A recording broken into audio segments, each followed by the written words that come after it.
new and switching community gardeners. My name is Greg Price. I am the River Road farm manager, and I also manage the community garden here. And this is our online tour for opening day to get you guys your orientation so you can come over here and get started. First thing I'd say is wouldn't really plan to do too much gardening until next week because the weather that's coming in is looking pretty bleak. So just with that said, we'll have things set up by then for you guys to be able to come over and get started. So this is kind of the view from the parking lot as you're walking in. That's Mart.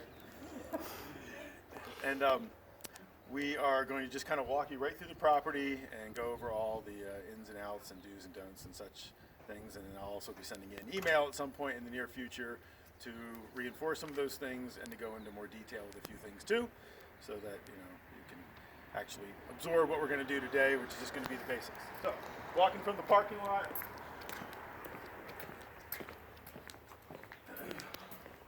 This is our administration office door, and it will be open for public use for the bathroom.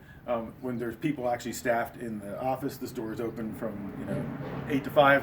But for off hours and for now, we're not in the office because of the COVID stuff. So you just use the coded door, and all you do is press 1, 2, 3, 4, and it opens for 2 seconds. Okay, and then you can use the bathrooms are right inside the hallway here, and then you can close the door. And also, with that said, with the COVID stuff, we're supposed to be wearing gloves as we come in and out of here, and that way handling doors and gates and such isn't so complicated with trying to use all kinds of disinfectant and who's doing it and who's not. So I would just tell everybody, make sure you wear gloves when you come out here to garden, and you're handling stuff. So I'll use my shirt. All right, so walking onto the property here. Here is the community garden as you're approaching it, looking straight out. This is our caretaker quarters and the barn in the front.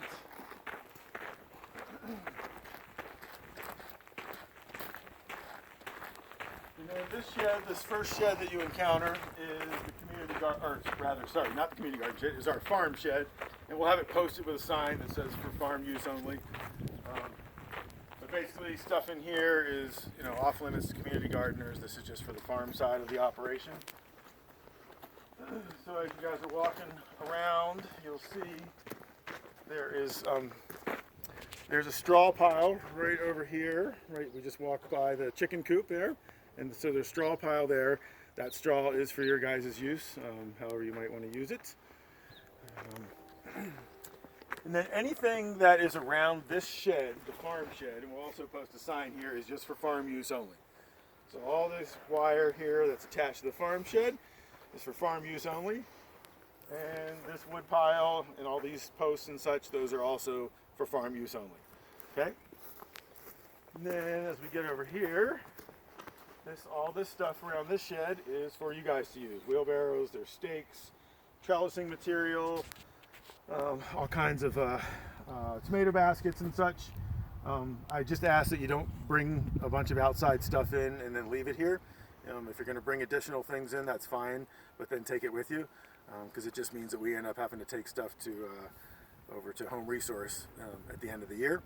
So we've got plenty of wire already here. If you want something additional, fine to bring it, but take it with you when you leave.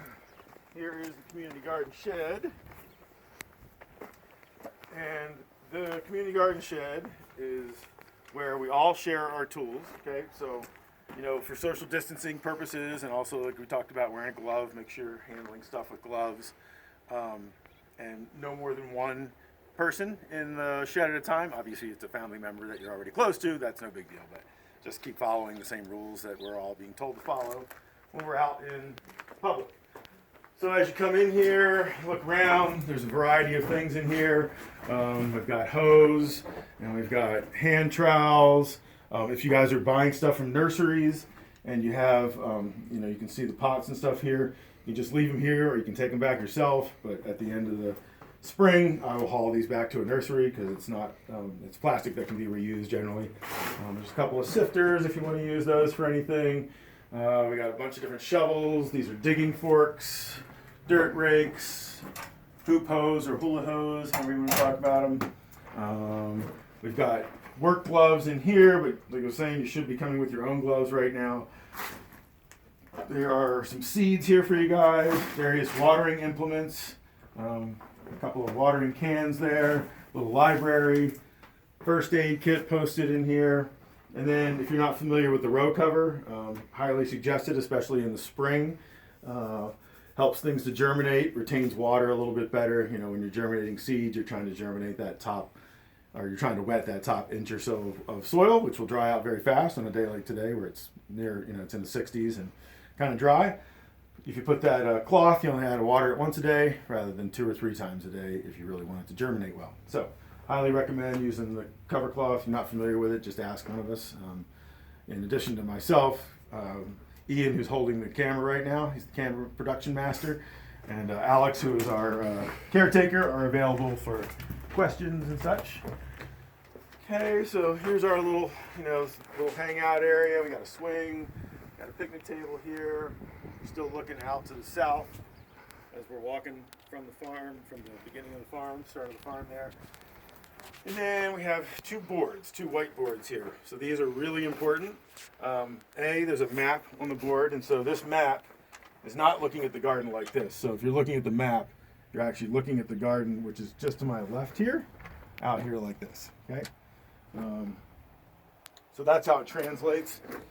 You'll see in the garden, well, we'll take a walk in there in a little bit. But so on the whiteboard, there'll be all kinds of stuff on here. We'll list when we have extra starts. We'll have a list here of what the starts are. They'll be on the picnic table here. They're open for anybody to grab. And we'll have a little bit of information as to what they are, how far apart to plant them, etc. And those are available just as we have extras.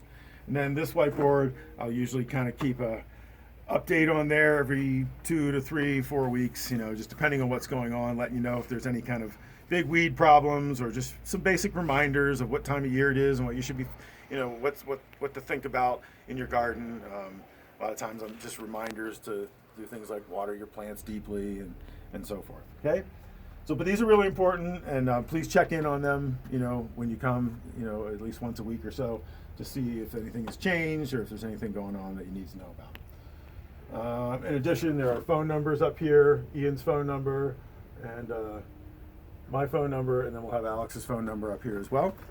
And then the map will have everybody's names on here. I have yet to update it for this year, but I will do that in the next couple days. Let's see. I think that's... Oh, and then one other thing over here on the side is we have a couple trash cans. We have a trash can right here, and then we have a recycle bin right here for recycling.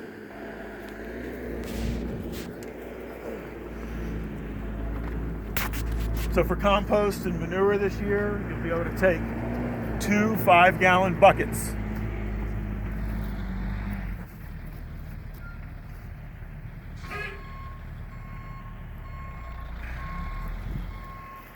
Two 5-gallon buckets from the manure piles here. And then in addition to that, there's compost all the way to the back here where we can walk and check it out.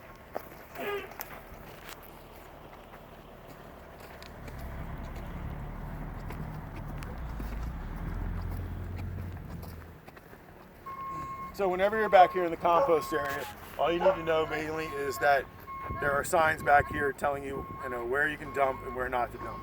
So right now it says deposit compost here.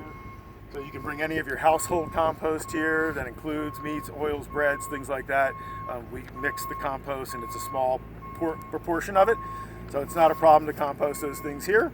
Don't bring me your yard waste or anything like that though, please. We have plenty of that stuff on site. So that's the deposit compost. That's where you bring your, most of your weeds. And in the spring, right now, there's often a lot of quackgrass. Quackgrass is a very specific grass that has these white roots. So these white tunneling roots, okay? So any of that stuff that you pull out of your garden plot, you need to make sure that you don't put it directly in the compost, otherwise it'll just grow right into the compost and create a big mess. So what we do is we set it on the ground and until it dries out and dies off thoroughly, and then we can put it back into the compost as, just some plant matter that'll be broken down. Okay, continuing on back here. So this is all the farm side over here.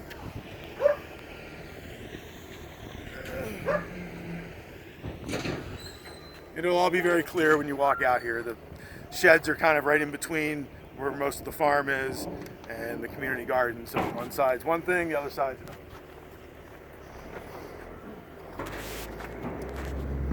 So in addition to your 2 5-gallon buckets of manure, which you would just want to apply very lightly because that's your nitrogen source, you can have all the compost you want from our compost pile.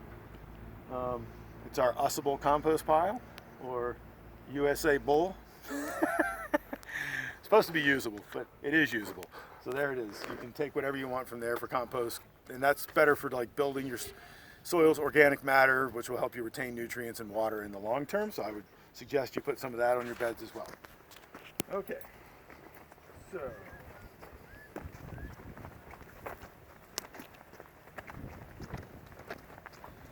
there's a lot of rocks on site. This is old river floodplain. It's kind of just geology frozen in time. So we've got lots of sedimentary and river rock on the property, and we have to mow. So really, really important that we don't just throw rocks all over the place, especially in grass and such. A, it can be dangerous when we're mowing. B, it beats the hell out of our mower and ends up breaking it in the long run. So just do the best you can with that. If you want to use rocks in your plot, that's totally fine. I would never recommend sifting or anything like that. You're taking bigger rocks out like this maybe, if you want to. But you don't have to even take those out as long as there's not a lot. So you can see that's a freshly tilled up plot there. And the rocks vary in how much is in any given spot all over the property, because like I said, it was an active floodplain at one point, and then river got dammed, and this is what we got left with. So there's pockets of really deep soil, there's pockets where there's a lot more rocks, places where there's gravel, larger rocks, smaller rocks, etc. So rocks that you don't want in your plot or you see around and you just want to help clean them up a little bit, they go in the rock baskets. There's a rock basket here, there's another rock basket on the other side of the community garden there. So just be aware of those kinds of things as well. Okay, so the last thing we got to go over is just water, and that's super simple. So we're standing right in front of a spigot right now, and there are spigots throughout the community garden, and they will have hoses that'll be coiled up next to them, and that's how you reach water. There is not a spigot for every plot, not even close, so it's a shared resource. But there are plenty of spigots spaced out strategically so that there's always one fairly close by. Often you have a choice between two. People water at such different times. It's never been a conflict, so shouldn't be a problem at all. So that's your water. Now, very important for new folks especially. So if you look back along here, you can see there's spigots all along the front. Okay, so obviously there's a water line running there, and we do not want to dig into that water line. It's not buried very deep, but it can't be on the surface without being a slipping hazard, so it's buried about 6 to 8 inches in the ground. So we don't want to be digging along there. You can dig up to fairly close to it, within a foot or so, but don't get any closer than that. So if you're looking at the garden though, so it wraps and it comes all the way down here, and that seems pretty obvious. It's just a line of spigots that comes all the way down and then right to here.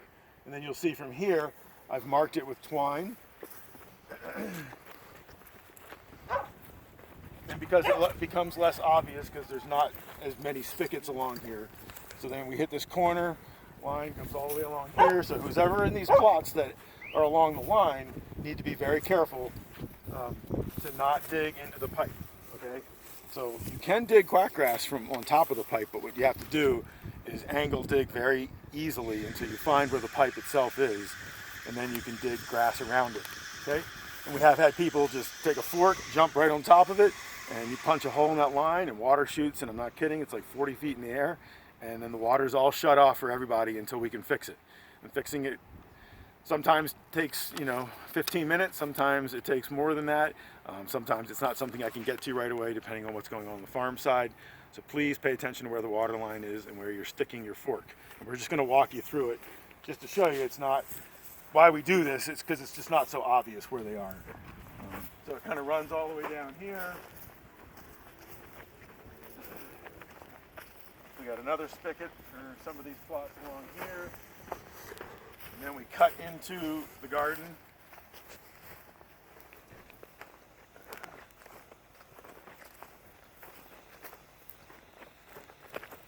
Comes along here, and then it cuts further that way, and angles, and there's two more spigots right there, and then there's one right here. And then the water line actually ends right about here, right at the end of this. There's a little extension off of it, okay? So, should be pretty obvious. I'll remind you guys in an email about the water line, but just be really careful about that. Let's see, make sure I hit everything. Compost, crocgrass, rocks. Okay, so like I said at the beginning, I will send you guys an email that'll talk about some other weeds and such. We'll do updates on the whiteboards, and for new folks, when you come out, you should be able to find your plot by looking on the tags. So if you were assigned B3, and then you'll be able to look at it on the map and you'll be able to tell what it is. Basically, from east to west it goes A, B, C, D, E, F, G, I think to H, and then from north to south it's numbered 1 through 11, I believe the beds are. We will make sure we separate some of these plots too. Some of them used to be 2. But just know, if you have an orange line, if you have an orange piece of twine that's separating 2 plots, that's where a walkway goes, and that's up to you and your neighbor. You can have no walkway, you can have a big walkway. It's whatever you guys want, really. And then one other thing about the plots, we're in a good spot here, is these plots are supposed to be, what happens over time is that some of them shrink, some of them expand, but when you're thinking about like these walkways don't need to be, 3 or 4 feet wide. They only really need to be, at most probably 2 feet wide. So like a plot like this could be edged out considerably more. You can see how all that ends up being is a problem, because it's all quack grass. It's going to just grow into your garden plot. So the more you can edge that out, the better. I would encourage people to take the, work with your neighbor, take some time and dig those out of there. The quack grass can be gotten rid of, but it takes a pretty thorough effort to do so. So I believe that concludes the tour here, our virtual tour of River Road. And we will see you guys out here soon. Like I said, my name's Greg. Ian's on the camera. Alex lives here as the caretaker, and we'll all be available for questions and such. And I'll get an email out to you guys probably the beginning of next week. So I see ya. Have a good one.